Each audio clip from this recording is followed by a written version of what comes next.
Bonjour à tous, nouvelle critique du film événement de la semaine, Shape of Water.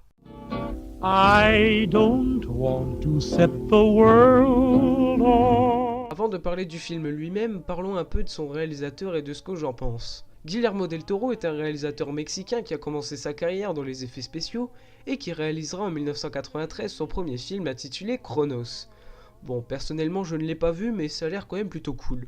Poursuivi quelques années plus tard par son deuxième film appelé L'Échine du Diable. Bon, que j'ai pas vu non plus mais ça a l'air aussi plutôt cool. Mais qui par la suite sortira l'un des meilleurs films de super-héros des années 2000, Blade 2. Bon, celui-là personnellement je l'ai vu et c'était quand même vachement cool. Par la suite, il adaptera un autre comics qui deviendra une pierre angulaire pour mon amour pour les films de super-héros, à savoir Hellboy. Ce fut finalement en 2006 qu'un tournant arrive dans la carrière du jeune réalisateur. L'énorme succès critique et économique du film Le Labyrinthe de Pan, qui est mon film préféré de sa filmographie et aussi mon film fantastique préféré. Il réalise par la suite en 2008 la suite de Hellboy, qui est toujours aussi génial. Entre-temps, il s'occupera de la production du Hobbit, et c'est en 2013 qu'il réalisera l'un de mes plus gros orgasmes cinématographiques.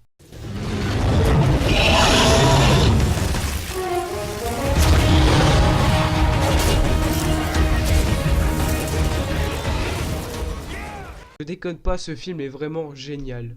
2 ans plus tard, il reviendra avec un petit film appelé Crimson Peak, qui était quand même plutôt sympathique, et en 2018, il reviendra avec son tout nouveau film A Shape of Water. Bon, après avoir fini des louanges sur le réalisateur, que vaut vraiment ce film qui rafle tous les prix et qui est parti pour tout remporter aux Oscars? Eh bien, c'était totalement génial. Et justement, dans cette vidéo, je vais revenir sur les différents points pour lesquels ce film est totalement incroyable. Déjà, pour commencer, parlons un peu de l'aspect technique du film. Guillermo del Toro oblige, c'est incroyablement beau.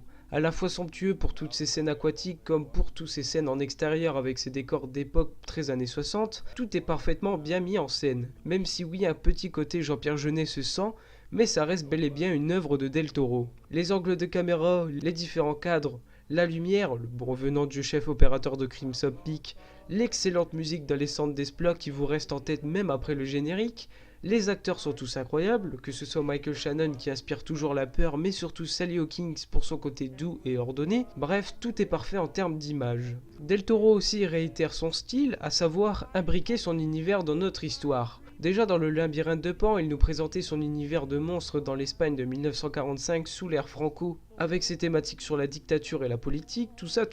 La forme de l'eau, c'est à peu près pareil, sauf que Del Toro nous présente son univers dans une Amérique en pleine guerre froide, donc avec des questionnements vachement intéressants sur le regard de la société sur les différences des hommes. Chaque personnage du film a sa différence ou son handicap. Eliza est muette, Zelda, bon, elle est noire, mais à cette époque c'était considéré comme étant un gros handicap. Gilles, c'est pour son orientation sexuelle, à savoir l'homosexualité. Le docteur Robert, c'est le fait qu'il soit communiste, mais aussi et surtout la créature. Malgré son aspect et son mystère, on s'attache à ce monstre qui n'arrive pas à être compris. C'est ça la particularité de ce film.